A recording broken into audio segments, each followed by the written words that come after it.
All right, so we're finally getting some information on the 2024 Monster Manual. I use air quotes because it's coming out in 2025. It's coming out next month in February. This is going to be kind of a long video, so let's get through it. I'll try and stop as little as possible, but I haven't watched this either. So, yeah, let's jump into it.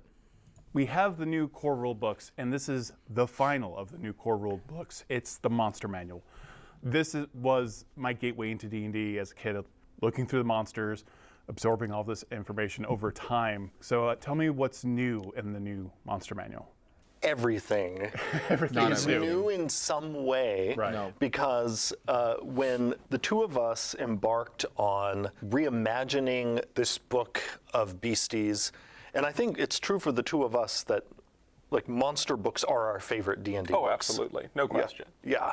And so working on any monster book is a special delight, but working on the Monster Manual is like the delight of delights.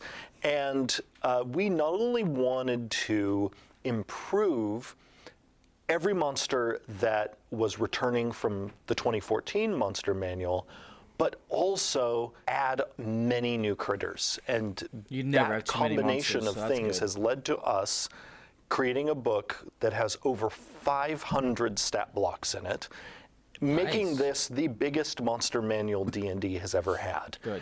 And we have looked at every creature type and looked for ways to expand the number of creatures in that type.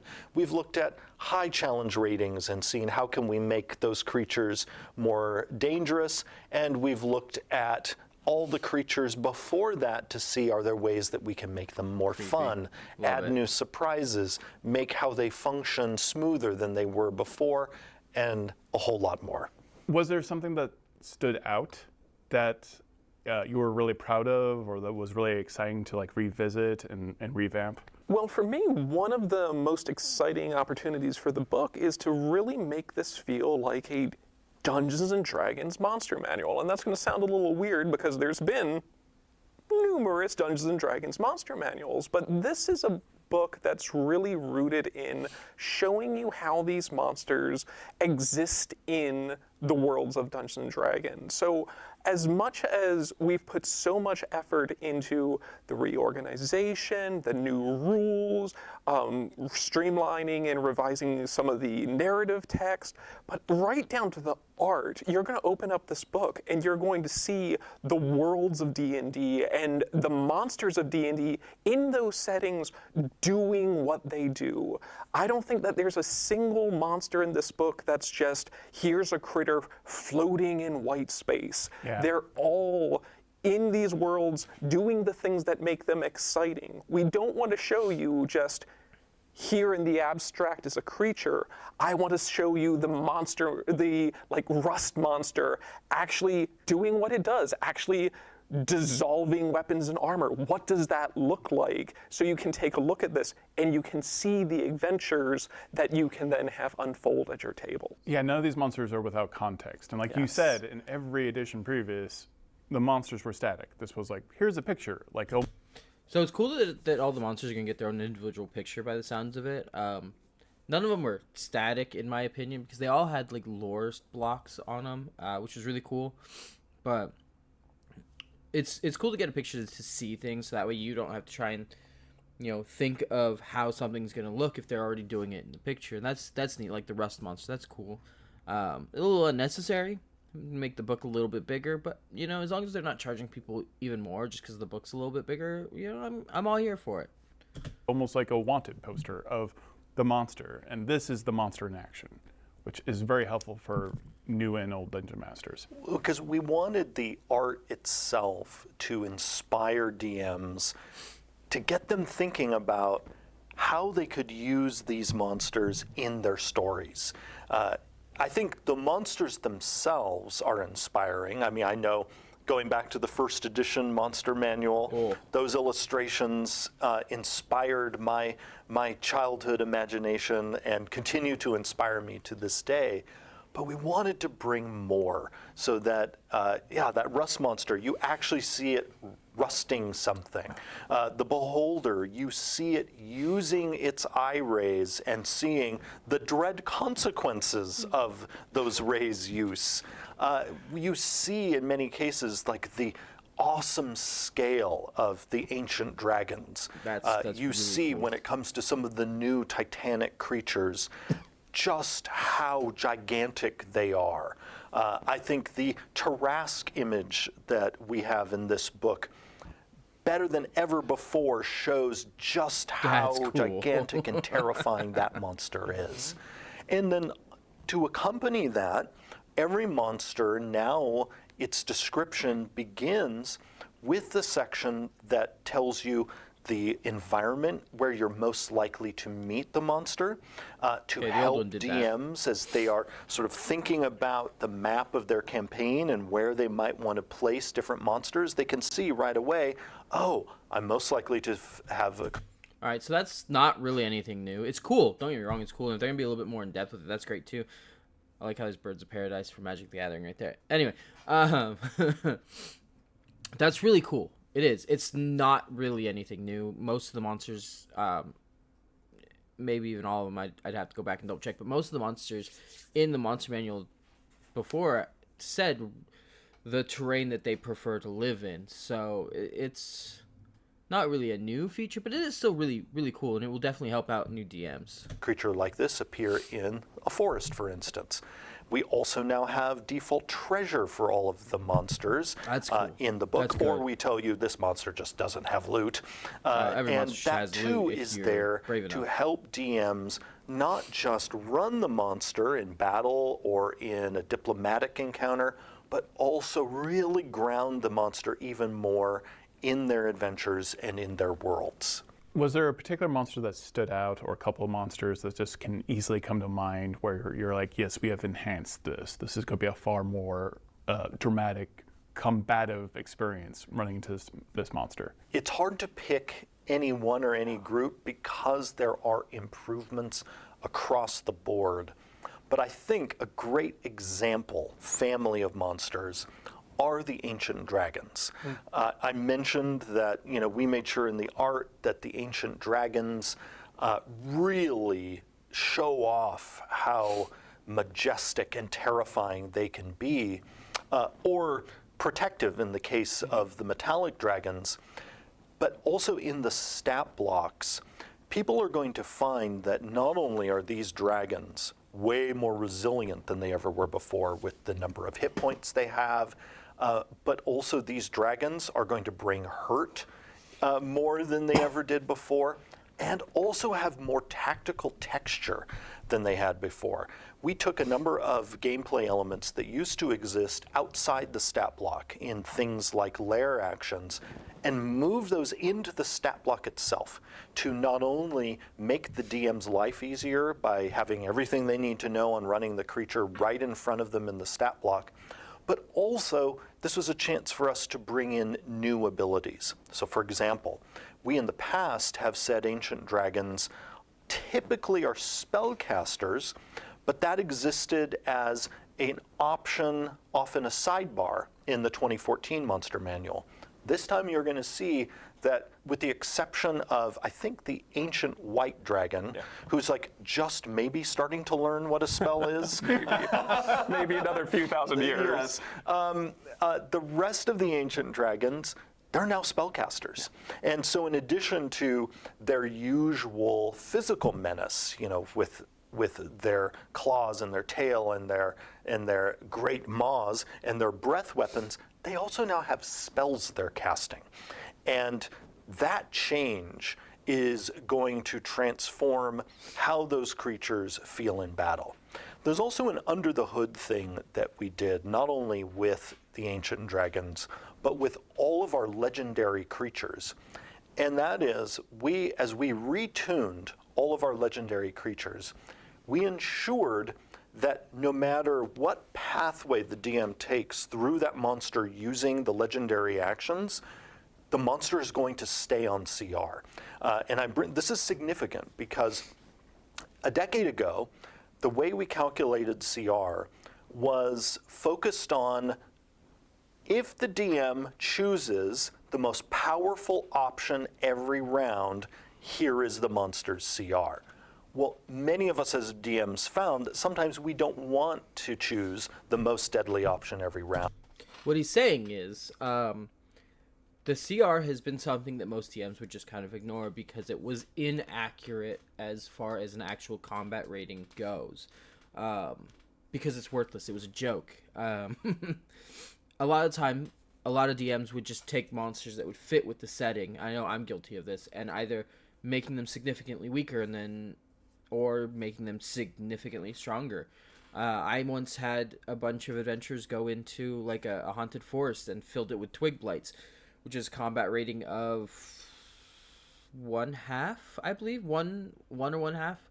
I might be getting my blights mixed up, but it's really weak, and this was like a late game haunted forest, so I made them significantly stronger, made them do more damage, so the combat rating would have been significantly higher than its original combat rating. But I also usually do my level ups milestone instead of experience, so that I can do that without having to get all jumbled up with experience. But yeah, what he's saying is the combat rating in the past has been bad. That's the nicest word I can use, so that's the word I'll use. But then that also often led to a monster feeling weaker than it should.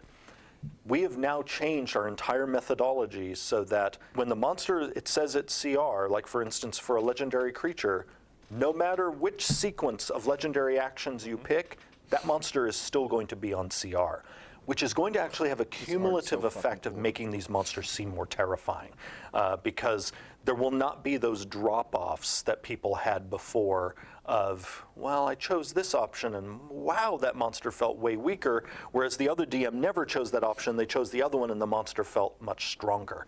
We've made it so that it is much easier for the DM to find their way through the stat block of an ancient dragon or the blob of annihilation or the colossus or one of the other high CR creatures in this book, and keep that monster terrifying in a way that is appropriate for its challenge rating. This also isn't just under the hood. Like, this is something that we discuss with the new introduction to the book. We lay this out and we present to DMs, hey, if you see these abilities, prioritize them. These are things you should be focused on. This is things you can do at your table to make sure that these monsters are living up to the incredible threats they can present.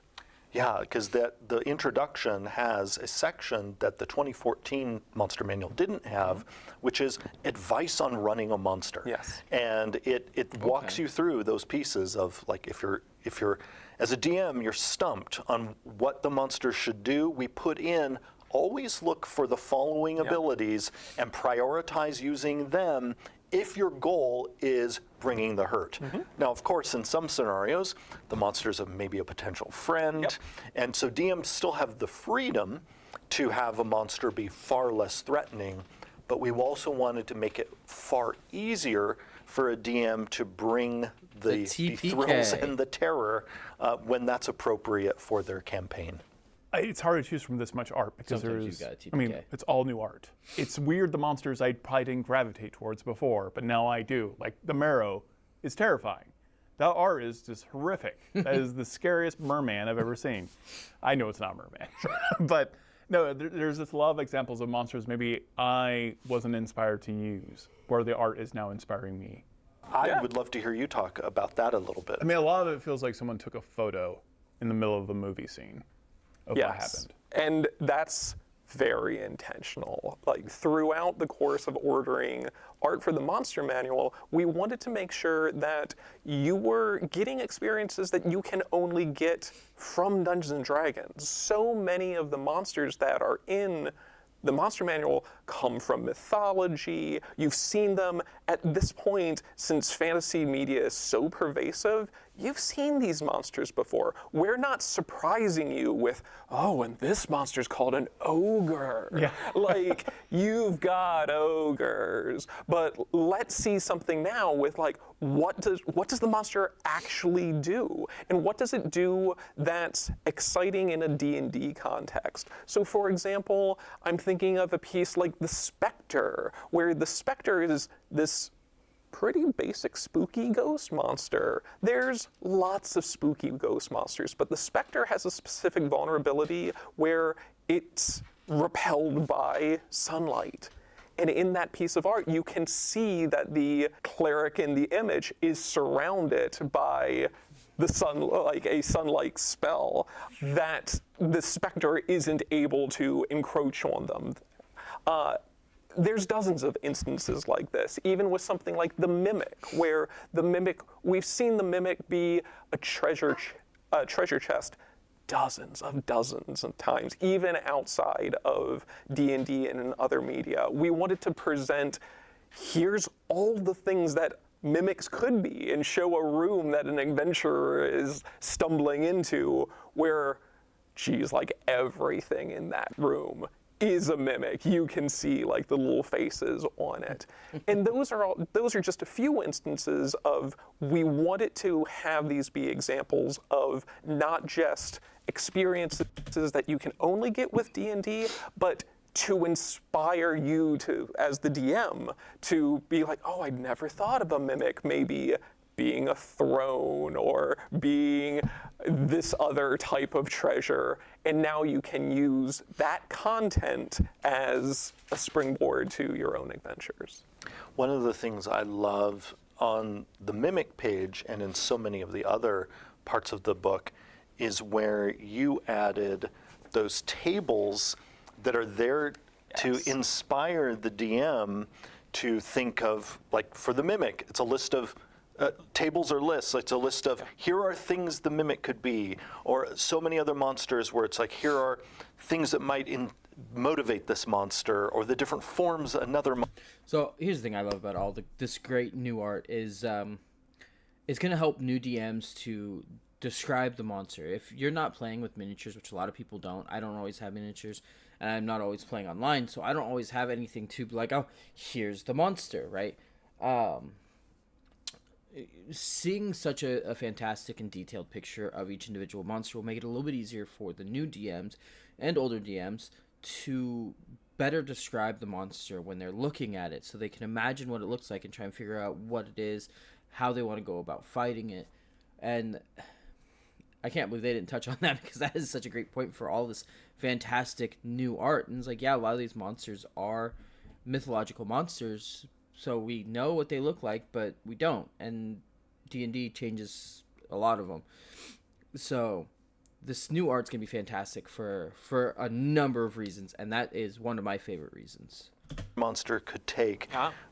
You put in so many, like what I think of as DM friends throughout the book. It's something that we talked about as early as the introduction, that every D&D monster is an adventure, or is really a springboard to hundreds of adventure. Just the concept of a room with a beholder in it, that is a very different adventure from, and this is a room with a goblin in it.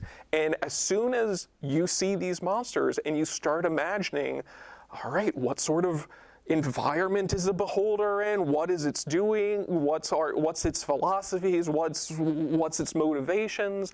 And that's so different from these other critters. We wanted to really express that not just in the stat blocks, not just in the art, but in the narrative text with, here's an exploration of what it could do. But you'll see throughout the book that it's filled with, like Jeremy mentioned, lists of, here's things that Mimic could turn into, or for like a group of monsters like the Performers, where you get several performer stat blocks, here's the different types of performers that you might encounter. Just things to show some of that versatility and to express to DMs, this monster isn't one monster, this monster isn't one adventure, this monster is a whole spectrum of adventures, and really anything that you can imagine. So they're all springboards to encourage that sort of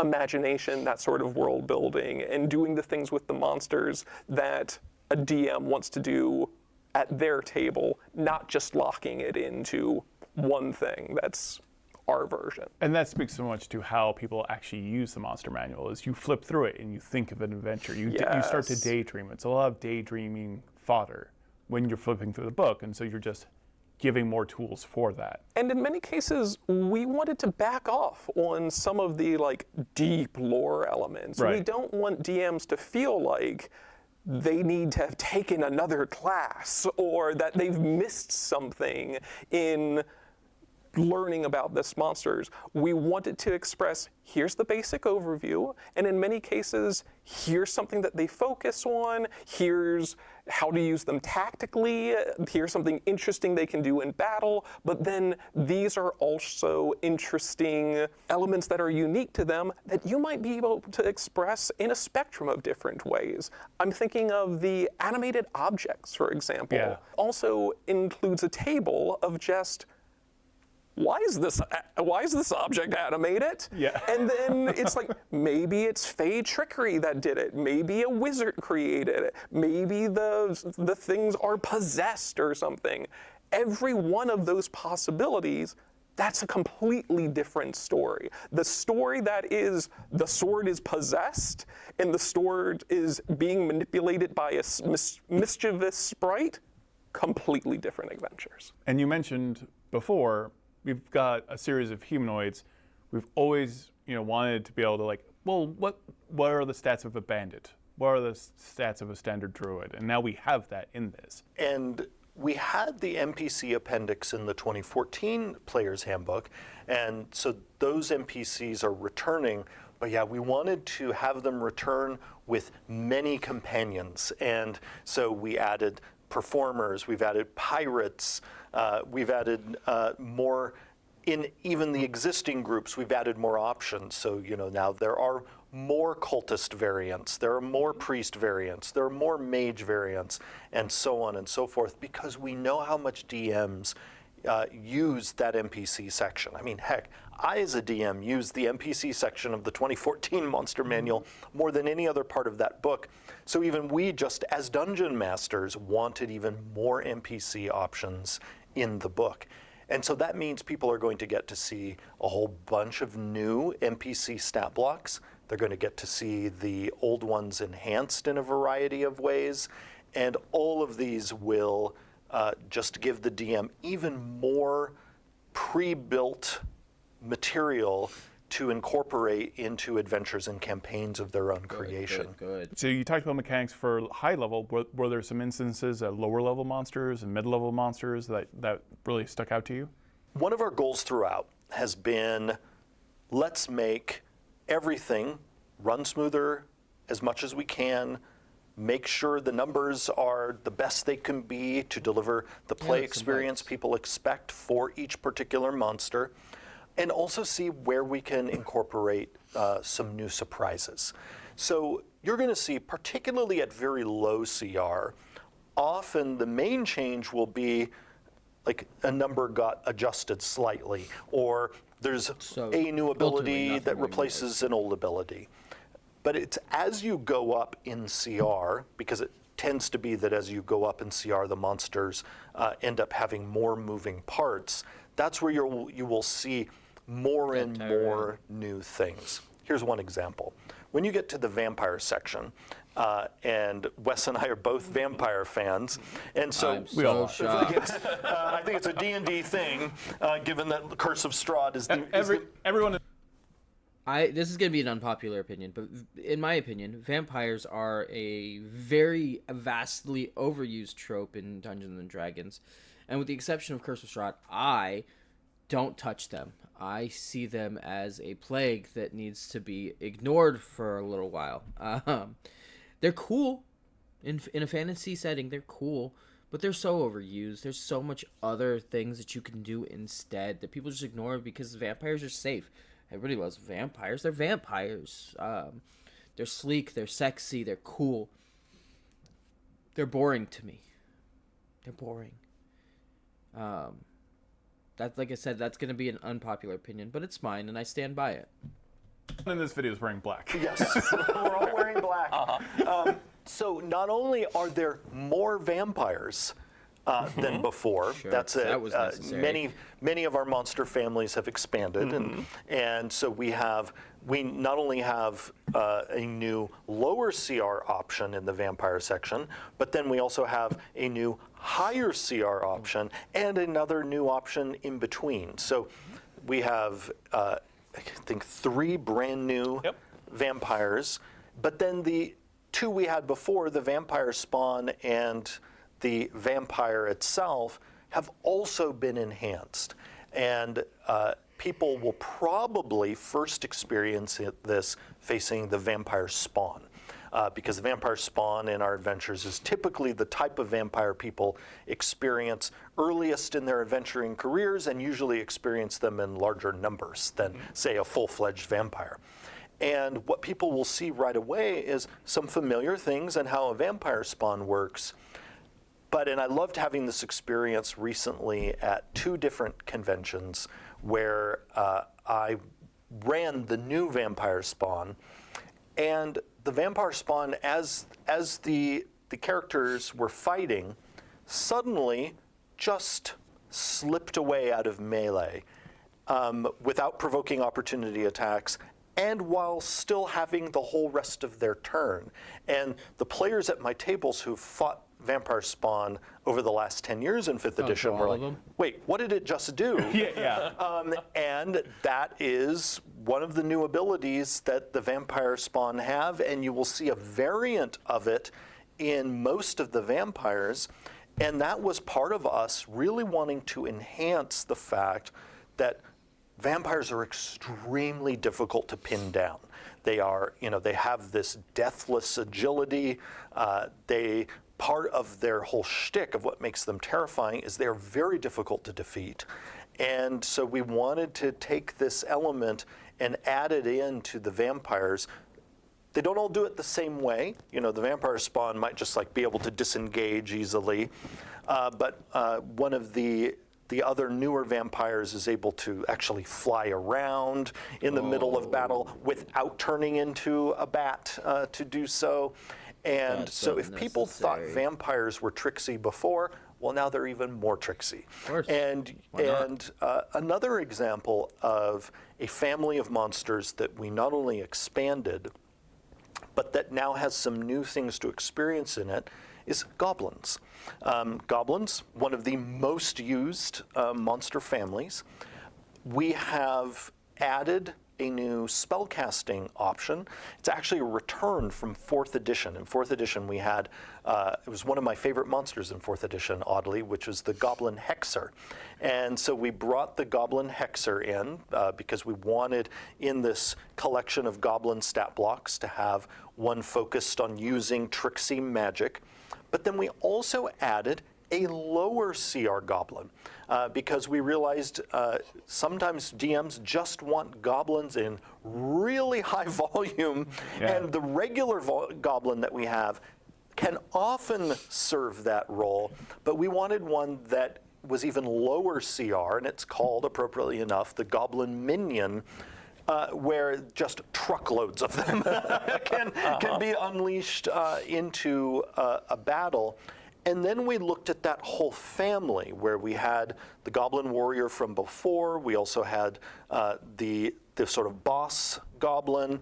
And we made sure that all of those stat blocks, the ones that we had before as well as the new ones, fit together to actually feel like a group. You're going to see that in the gnolls, and group after group. They work more cohesively as a group. And gnolls are more terrifying than they've ever been before, particularly because we've just embraced now. Gnolls are fiends. These are not just bloodthirsty humanoids. No, they are hopped up on Yinogu blood and are actually fiends. Similarly, the goblins are, rather than being humanoid, are fae. Right. And this is something we've been nodding toward in a number of our books in recent years. Yeah, for a while now, yeah. Of the goblin roots in the Feywild, and now we have fully embraced that. Which really connects to yet another thing is people are going to see a number of creature type shifts throughout the book. And we've done that in some cases for mechanical reasons, other cases for narrative reasons, and sometimes for both. So, just I mentioned gnolls are now fiends, goblins are now fae, some creatures that before might have been monstrosities or humanoids that are now elementals. And that we did sort of early on in the project a vetting of all the creatures' types and made adjustments to make sure that they were really landing in the correct part of the sort of ecologies of the multiverse, not only for what we want to do with them mechanically, but also for future stories. I'm also really thrilled with how many instances you have of different types of monsters. Like, there's the Revenant, but there's an addition to the Revenant, which is terrifying. The Death Knight. There's the Death Knight, but also there's an even more scary element to the Death Knight. I love that expansion. Also, the art feels very stylized specifically to that monster in a way that I haven't seen before. Like, everything undead feels very Ravenloft. It has that gothic horror feel. Like, all the undead have a very signature style now, it feels like. Yes, absolutely. I mean, for each monster, we wanted to make sure that the whole package was providing the experience that we wanted. We didn't want it to be just, all right, and then look, here's the skeleton wearing armor, but we describe it as something that's completely terrifying, and then the rules really present it as this devastating force. We wanted to make sure that everything was really working in unison. So the art, the narrative, the game design for it was all very much considered one package, reinforcing the stories that we wanted to share with the readers and making sure that DMs were going off in a direction that was appropriate for what the best parts of these monsters are. So you mentioned the Death Knight, for example. So yeah, the Death Knight is described as, this overwhelming undead commander, and then you see that in the art with the Death Knight actually leading. But in this case, he's not just leading a group of rank and file skeletons. We didn't want to show this high-level undead warlord with some of the lowest CR threats in the game. Instead, we've presented an entirely new stat block called the Death Knight Aspirant, where these are like heralds of the Death Knight. These are champions undeads that are like lieutenants to a Death Knight. Doing a few different things, it creates... I think that's really cool. It makes it easier on people who like to take high CR monsters and dumb them down for other campaigns by making the Death Knight variants, like the Death Knight Aspirant and stuff like that. They'll water it down for you. You don't have to go through all that extra work. That's fantastic, and it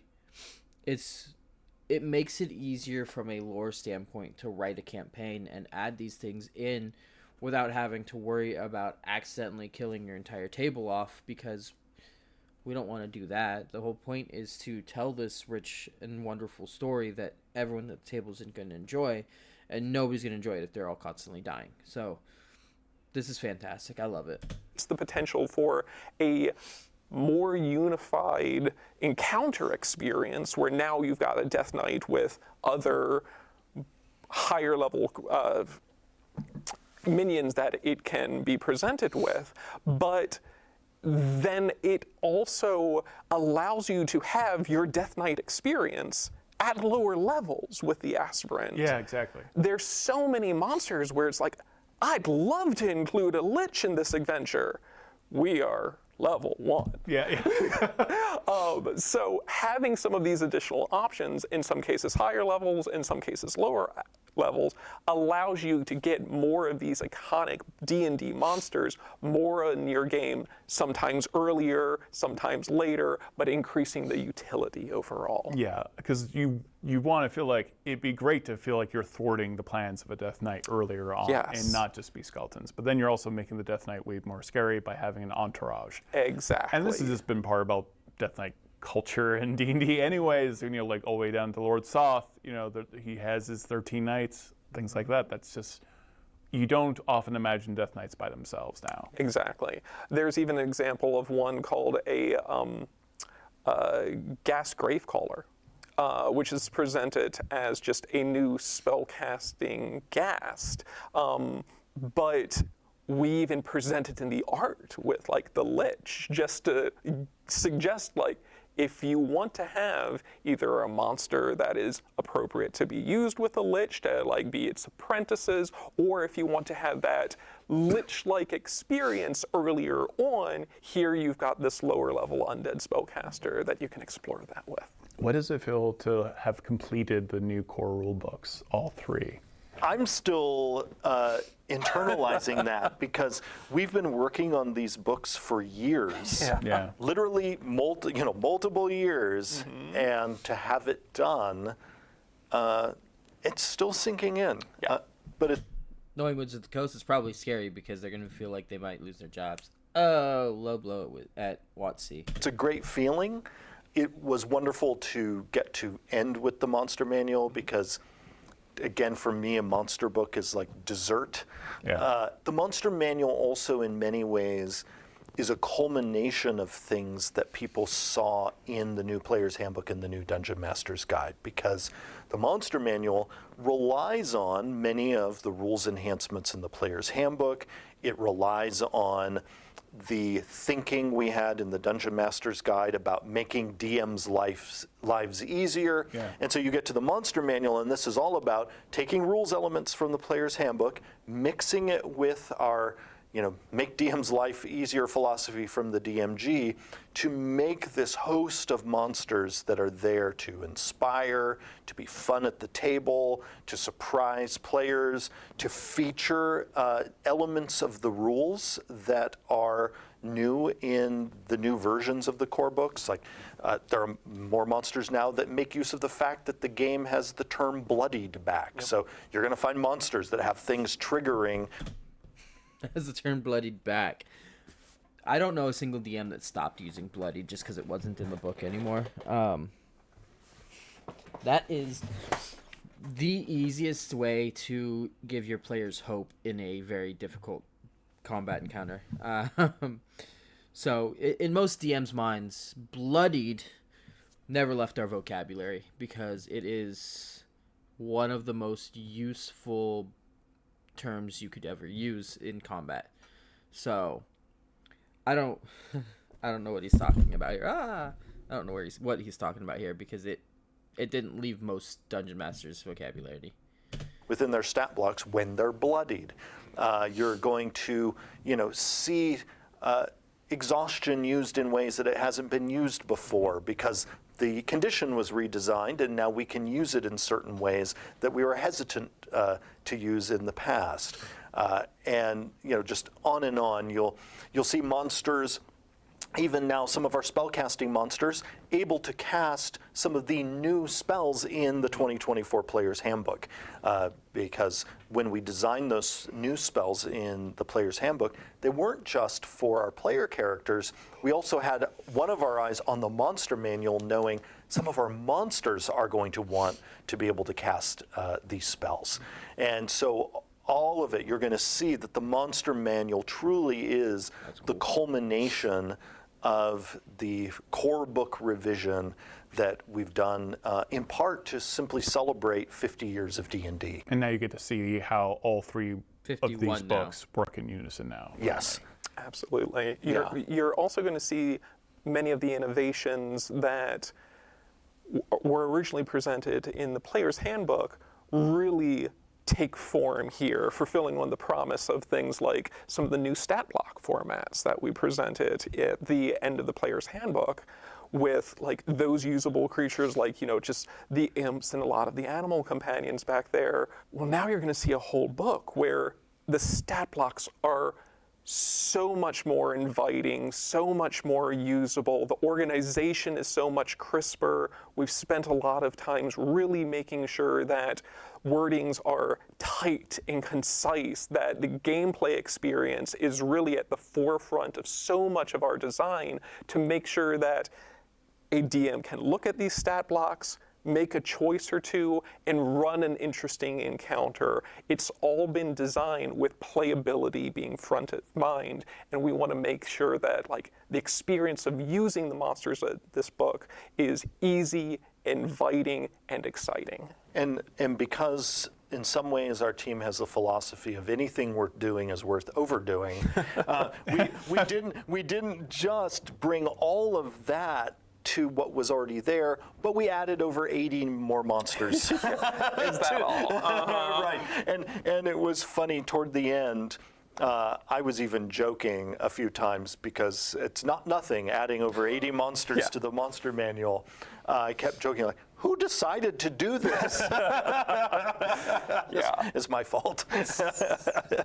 Because we not only wanted to expand the various monster families, but also bring people more high CR threats and also flesh out some of the creature types like you mentioned, Todd. So I think one of the reasons that and it's gratifying to hear you say that earlier, that you're like, it feels like all the types are fleshed out more. That was a very conscious effort on our part, that we wanted to feel like each creature type really sort of earns its place in the book. Now, there's still some creature types that have way more monsters than others. Right. That's just how there will always be more fiends than plants. You know, at least in the monster manual.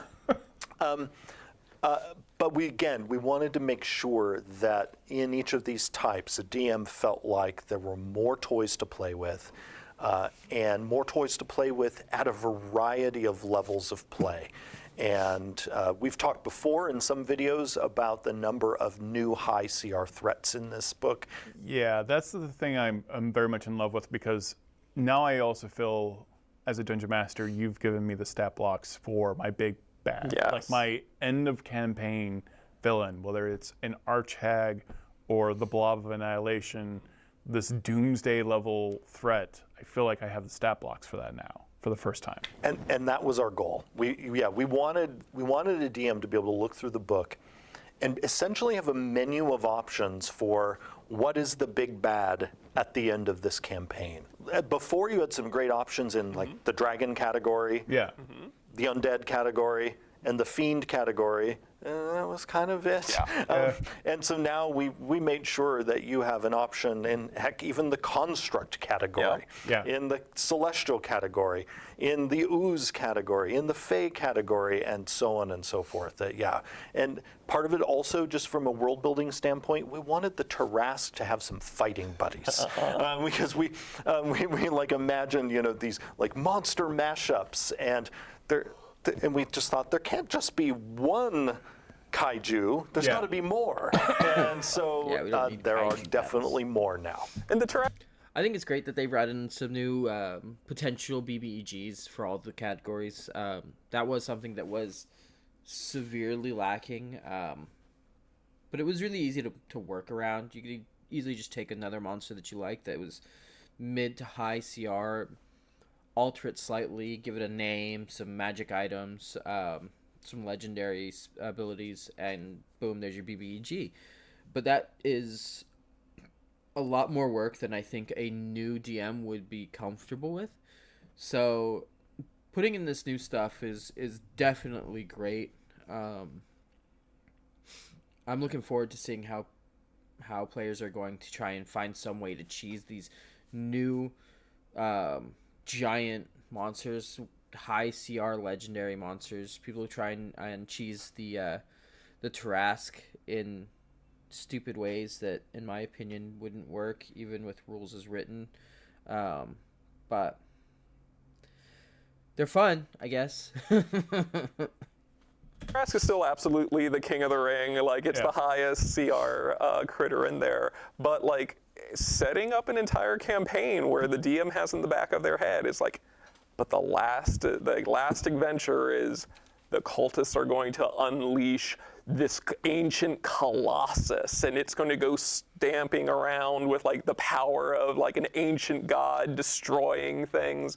That's a very different story than you could really set up easily with some of the older monster manuals. So it's exciting that these endgame adventures, the possibilities have really expanded.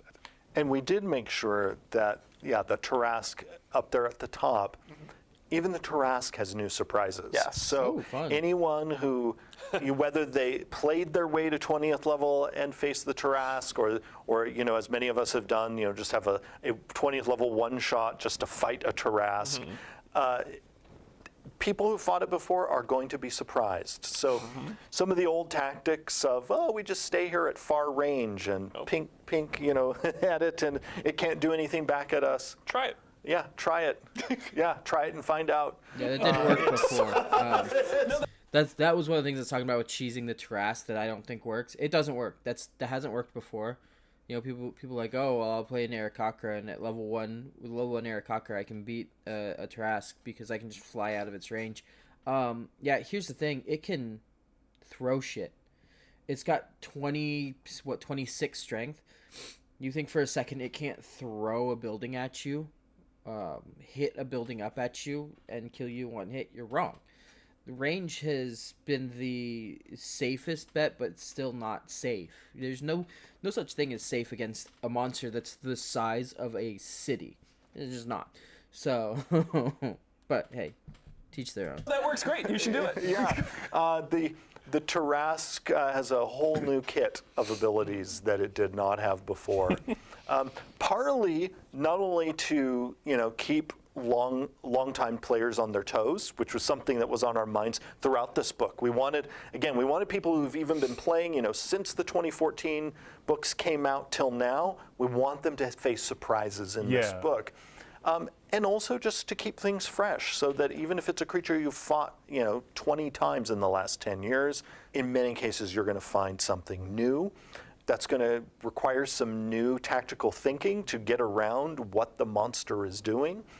And the Tarrasque is just one great banner example of that, because, the people who thought they could just hang at far range and take it out, again, try it and find out. I actually really appreciate small little things, like you mentioned the environments right off the top with these monsters, but you also kind of give descriptive language almost in like a hashtag way for me. There, at the right after the names of each one of the monsters, we now have a little tagline, just a little bit that's like the subtitle, just like what's the shtick with this monster? Like, okay, a Nikoloth. What? So, like, yes, you can go down and you can read about it, and it's going to tell you, but at a glance, you can see just a little flavorful 2 or 3 words that's just like you said, like a little hashtag or a little quick Flavor summary. text. I'm thinking of the skeletons, for example. And we don't mean literally there's hashtag. Exactly. No, I think of it as the TLDR Exactly. on every This is the vibe. Here's the gist, exactly. I mean, I think for skeletons, it's like ossified evil. I mean, it's just this little, like, something that is both like, oh, okay, it's like this like... For those of you who play Magic the Gathering, that little text at the bottom of every card, that flavor text, that's what they're talking about. I don't know why they need 2.5 minutes to talk about flavor text, but yeah, that's all it is. It's flavor text. Evil skeleton monster. I mean, if you don't know what a skeleton is, you can also check the dictionary, but there's other monsters that are definitely require a little bit extra, and in many cases, the intent is to summarize, but also to give you a narrative just to put you in the right headspace for everything you read after that. It's like a title and a subtitle. So if you're going through, you can just run through real quick. And read the flavor many of text. these monsters, their names are just made up words. But then you get that little bit right afterwards where if you've never encountered it before, Oh, it's that. Oh, this is a monster about puzzles. Oh, this is an Underdark ambusher. Oh, this is a giant of the skies. Things like that. Okay, so this isn't the first time they've showed this picture, but like, are those fangs or are they piercings? I can't. On the woman it looks like fangs, but then on the guy next to her it looks like piercings. Like, are these giant vampires? Is that what these are? Because you can see the human next to the throne, and his head barely comes up to the armrest. Like, are these giant vampires? Because I can't. Too many vampires as it is. I can't with giant vampires. I just can't do it. I can't do it. So somebody, please put me out of my misery here and tell me this isn't giant vampires. And then you can read on if you want, or if that's not what's capturing your imagination, just turn the page. And this is a wonderful example of some of the fruits that ripened because of us working on all three books as essentially one giant book. Because this tagline approach is also in the player's handbook. Yep. The classes have it, every subclass has it, They're called flavor and text. just as there, it's so that we can draw people in quickly to give you a taste so that if you're especially a time-strapped dungeon master, you can quickly orient yourself as you're going through the monster manual and figure out, is this a monster maybe I'm going to add to tonight's game, or in the adventure I'm dreaming about. Did he say tonight's game? Okay. There are definitely some dungeon masters out there that can be looking at the monster manuals and writing their campaign, their game for the night earlier in the day. There are. Hell, I've done it before. I don't recommend it. Never, ever, ever, ever, ever, ever, ever, ever, ever do this. Write your game out a day or two in advance. Day of, look it over. Make sure it's what you want. Don't be writing it the same day as the game. You're setting yourself up for failure. You're setting yourself up to not finish in time. Like, just don't do it. This guy's, that's bad. That's bad. Don't do it, please. Please don't do it. They might get to 6 months from now. So much of this is about getting people to the information in a variety of ways. The book also has at the start an alphabetical list of every single stat block in the book so that you can find the stat blocks quickly. But then it also has at the back of the book multiple monster lists that give the DM multiple ways to essentially sort. You can look for monsters by CR. You can look for monsters by creature type. You can look for monsters by environment. You can look for monsters by subgroup. So let's say, oh, I know fiends, but I just want to know what all the demons are. We've got you covered. We have a demon list. You want to know what all the devils are. Go to the devil list. And so there's also a lot more infrastructure in this monster manual than in the 2014 one to help DMs prepare and design adventures. Good. Something that we haven't mentioned is the organization of this book is significantly different than the 2014 Monster Manual. If you look up Pit Fiend, you will not find it under D. You will find it under P for Pit Fiend. Yeah. So all of these choices were really meant to aid folks who maybe don't have years and years of D&D experience knowing, Pit Fiend, that's a devil, I should go to the Ds and look for that. Rather, this is meant to really make sure that folks, whether they're a first-time player or have been playing for years, they can just go to the book, they can look things up alphabetically, they can find it in a very intuitive way, they can find it in that initial alphabetical listing. They've got multiple options that they can track down this information. And if they still want to do things like, hey, I want my listing of all of the devils, it's important for me to know what those are. Well, they might not all be under Ds anymore, but we still have that information in the book. You can still find that organization. None of that has been lost. We've just presented more options, and hopefully in a way that is prioritizing being as accessible as possible to the widest number of players. Early on in the process, we joked that we no longer want someone to have to know so much about D&D that to find the gelatinous cube, Right. they You have to look go up- to O. Yeah. Yes. Because you have to already know a lot about D&D to even think to look under ooze to find the gelatinous cube. And now you can just go to G. Were there any That's good. monsters That for the tripped me art? up a It's like, couple well, times. this is such an iconic monster. How do we nail this? Oh, I mean, I think, at least for me, one that probably required the most conversation was the Displacer Beast, where it's just, My favorite this monster, is by the way. this is a D&D Displacer poster Beast's child. great. Like it has to hit. It's got such an iconic look to it. It's so D&D, Yes. but then it's also a piece of art depicting a monster that has an illusion that is misleading an adventurer, but then also has to be clear to the viewer that this is an illusion. The piece that we've got for it is absolutely incredible. It ended up, we really wanted to show off, like, this is the Displacer Beast, and it is tricking an adventurer into focusing on its illusory copy.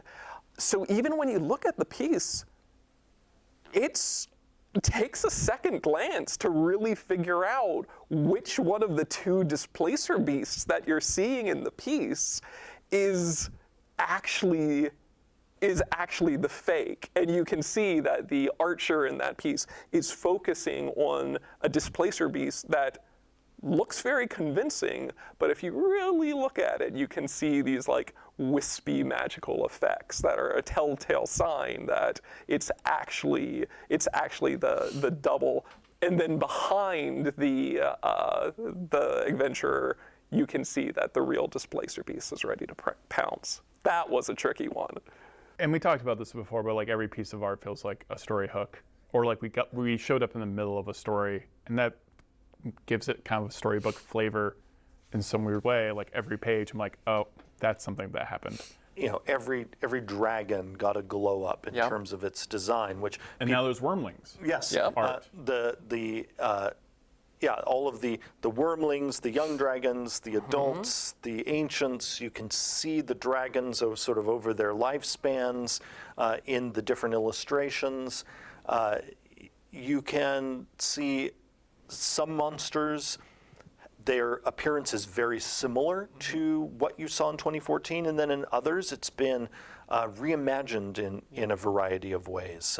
Like I think of the Horned Devil. I like the 2014 version. I love the 2024 version. And in many cases, we really wanted to, when we redesigned a monster, wanted to bring out the monster's story and personality better. Also, people are going to see in the art sometimes male or female versions of a creature that they've never seen before. So, for instance, in the Dryad painting, you now see both a male Dryad and a female Dryad. Same for the hag. Yes, Every one of them. hags. They can be aunties or uncles, grannies or grandpies, depending on your storytelling taste. Satyrs, you can see male and female versions. We've also reimagined the succubus and the incubus, and rather than having sort of succubus and incubus just indicating the gender of one monster, we've instead turned them into two different monsters. Either of those monsters can appear as male or female, so you'll see on the succubus page there's a male version and a female version, and on the incubus page there's a male version and a female version. I'm not sure how I feel about that. Like, this is just me being a little nitpicky, I suppose, but if you're going to take a mythological creature like that, you can't really change what it means, what they are. And incubus has always been the male counterpart of a succubus. They're both different and the same, at the same time. Succubi are always female. That's what they are. They're female demons that prey on men, primarily. And then incubi are male demons that prey on human women.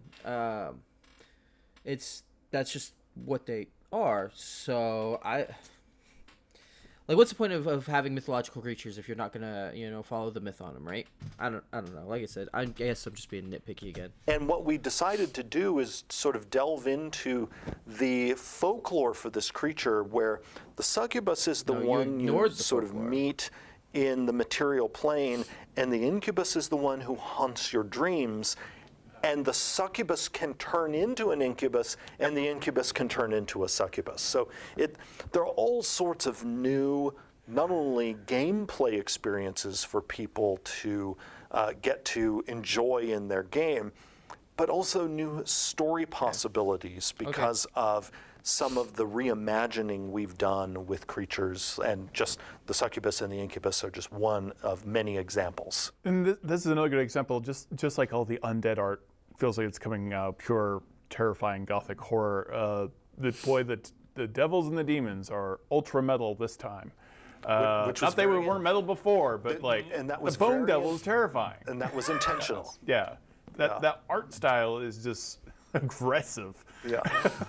Like it's the right tone. That's something, again, absolutely intentional. Like, we did not want to come to this and be like, well, the expectations for D&D art are this. Yeah. Every one of these monsters is a different story.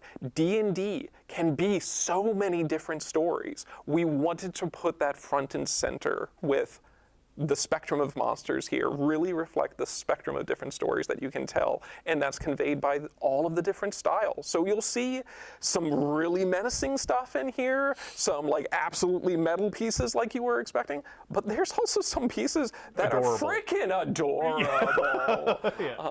So yeah, definitely a little bit of something for everyone. Why is the monster manual so precious? It is. I think Chris Perkins got a start by reading the monster manual. I got my start by reading the monster manual and just daydreaming. My first D&D book was the first edition monster manual. And now, part of that is it was the first of the AD&D books. Right. And it's funny, years ago when we were first planning out the core book revision, because we were also going to be celebrating the 50th anniversary, we also considered having the first book of the three be the monster manual. Now, we decided to save it for last because we knew that the work we were doing on the other two books would inform the monster manual. We also saved it for last because we knew that in the months of the core rulebook revision sort of rolling out, we knew it would be easiest for people to play with the old monster manual using the new Player's Handbook and Dungeon Master's Guide. And so it just, for a variety of reasons, meant we should end with the monster manual, even though we were tempted as a nod to first edition to start with it. And it is such a precious book because the monster manual, like the Player's Handbook, touches almost every session of D&D play.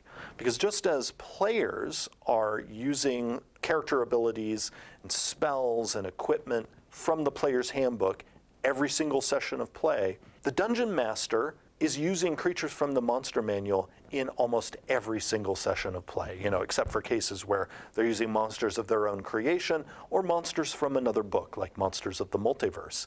But the monster manual is sort of always there in the background, because even when a stat block from that book might not be in your current session, there is a good chance the Dungeon Master has been inspired by something they saw in the monster manual. And it has always had this special place in the game. And you talked about it earlier, Todd, of it's not just a game book, it's an inspiration. Yeah, the monster manual is definitely a necessity. You can't really play D&D without it. It does inspire a lot of ideas for side quests, terrain for your party to travel through on their way to the BBEG. Sometimes it'll even inspire an entire campaign just by looking at the bigger monsters, like he's saying. But at the end of the day, you can't do D&D without the monster manual because you need the monsters and the stat blocks for the monsters in order to do the combat. It is a necessity, more so than I would say the Dungeon Master's Guide. You could as long as you know the rules or have a rough understanding of the rules, you can be a DM and play without the Dungeon Master's Guide. I still wouldn't recommend it, but you could do it. But the Player's Handbook and the Monster Manual are two things that you have to have, because you need the Player's Handbook in order to make characters, and you need the Monster Manual in order to make combat. So it is definitely a necessity. I think it's dumb that they waited until 2025 to put out the 2024 Monster Manual for the 50th anniversary. It's no longer 50th anniversary because we've moved on to the next year. I'm sorry, you guys missed the time frame. I don't know why you waited so long, because I'm certain this was done before December, but whatever. I don't think they're gonna say anything else in the next 2.5 minutes. So that's the information on the Monster Manual, the 2024 Monster Manual. I like it. I like all the new art. I think it's all really cool. The changes that they've made to some of the monsters are cool. The more monster types, the retyping of certain monsters is cool. The flavor text that they couldn't find the words to call it a flavor text, that's a neat little addition. The new organization's fantastic because, yeah, like they said, like the gelatinous cube being under O, it's thrown me in the past. I know it's thrown a lot of other people. Stuff like that does. We're looking for the specific monster, and we don't always know the type. Like, I once looked under S, it's like, oh, where's slime? It's a slime. It's an ooze. I have slimes or oozes. So, like, yeah, no. The new organization is going to be super helpful for a lot of DMs. So, I don't know. I've got mixed feelings on this Monster Manual. It's really cool that they've given all of the monsters pictures now, and they've got artwork of the monsters doing the things that they do. I think that's really cool. And I love that they added, I think he said 80 more monsters. That's definitely cool. I could have done without more vampires, but I am pretty sure I stand alone on that plateau. And it's not a hill I'm willing to die on, so it's fine. It's fine. It is what it is. I'll still avoid them for a little while, but whatever. But I'm still pretty excited to come out. It does come out in February. I forget the exact day, but it comes out in February, so we're a month away from launch. Let me know what you think. Let's have a conversation in the comments below. But as always, thanks for watching, and if you were entertained, if you learned anything new, or if you want more of my content, just go ahead and remember to hit that subscribe button. I appreciate it. Have a wonderful day. Thanks for watching.